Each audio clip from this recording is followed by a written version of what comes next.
नमस्कार, मैं हूं देवांशु। आप देख रहे हैं न्यूज़ फॉर नेशन। पशुपति पारस ने अमित शाह से जो है वो मुलाकात की है। ये तस्वीरें देखिए जहां पर आपको नजर आ रहे हैं पशुपति पारस और अमित शाह, और पशुपति पारस के साथ जो हैं उनके भतीजे प्रिंस राज भी मौजूद रहे और उन्होंने भी अमित शाह से जो है वो मुलाकात की है। दो नेताओं के बीच मुलाकात, दोनों नेता जो हैं वो एनडीए के हिस्सा हैं, लेकिन बात इतनी भर नहीं है।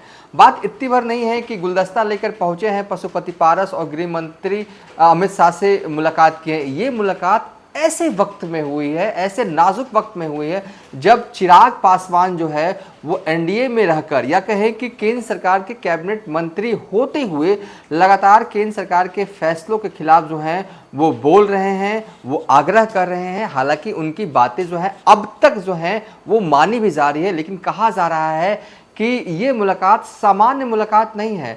जिस तरीके से आपको याद होगा कि खगड़िया में बीते हफ्ते पशुपति पारस ने ये बयान दिया, और जैसे ही वो बयान देते हैं और खगड़िया से पटना पहुंचते हैं तो देर रात मिलने के लिए उनके पास पहुंच जाते हैं बीजेपी के प्रदेश अध्यक्ष दिलीप जायसवाल। दरअसल खगड़िया में पशुपति पारस कहते हैं कि वो 243 सीटों पर अकेले चुनाव लड़ेंगे, और दूसरी तरफ लगातार जो है वो एनडीए में चिराग पासवान जो है वो केंद्र सरकार के फैसले पर ही जो है वो सवाल खड़े कर रहे हैं। सवाल डायरेक्ट रूप से खड़े नहीं कर रहे हैं, लेकिन हाँ उसमें जो है वो धीमा विरोध, आप कह सकते हैं कि धीमा विरोध चिराग पासवान की तरफ से किया जा रहा है। और अब ये कहा जा रहा है कि बीजेपी जो है वो चिराग पासवान को काउंटर करने के लिए पशुपति पारस को भाव जो है वो दे रही है। देखिए लोकसभा चुनाव 2024 में पशुपति पारस के साथ क्या हुआ ये सबको पता है।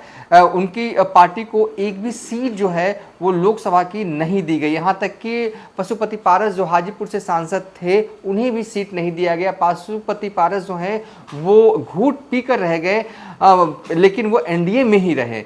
कई बार ये लगा कि हो सकता है कि वो अकेले चुनाव लड़ें, कई बार ये लगा कि हो सकता है कि वो महागठबंधन के साथ चले जाए, लेकिन नहीं, वो लगातार यही कहते रहे कि वो एनडीए का हिस्सा हैं, एनडीए में हैं और मोदी अच्छा काम कर रहे हैं, इसलिए वो एनडीए में ही रहेंगे। अब चुनाव बीतता है, वक्त बीतता है, चुनाव होते हैं, उसके बाद मोदी जो है वो तीसरी दफ़ा जो है पीएम बनते हैं। उसके बाद लगा कि शायद कहीं पर एडजस्ट किया जाएगा पशुपति पारस को बीजेपी में या कहें कि एनडीए में, लेकिन पशुपति पारस को जो है वो छोड़ दिया जाता है। ऐसा लगता है कि पशुपति पारस को किसी स्टेशन के हॉल्ट पर छोड़कर बीजेपी जो है वो चिराग के साथ आगे जो है वो निकल गई।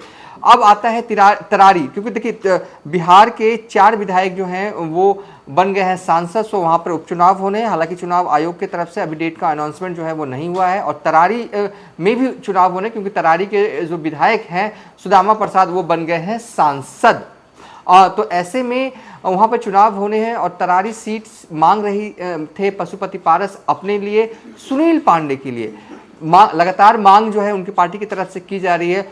ये सीट उनकी पार्टी को क्या मिलता, उनके पार्टी के उम्मीदवार को ही तोड़ ली बीजेपी वालों ने, उन उम्मीदवार को ही तोड़ लिया बीजेपी वालों में। तो ऐसे में ऐसा लग रहा था कि पशुपति पारस बस कहने भर को एनडीए का हिस्सा है, लेकिन बीजेपी वाले कोई भाव जो है उन्हें नहीं दे रहे थे। लेकिन अचानक बीते एक हफ्ते से जो है वो सियासी जो है, आप कह सकते हैं कि करवट जो है वो पूरी तरीके से बदली है। हवा जो है वो सियासी रूप से बदला है। जिस तरीके से चिराग पासवान केंद्र सरकार से केंद्र सरकार के फैसलों के इतर या कहें कि अलग राह पर चलने को तैयार है, तो कहीं ना कहीं बीजेपी जो है वो पशुपति पारस को अब भाव देने लगी है।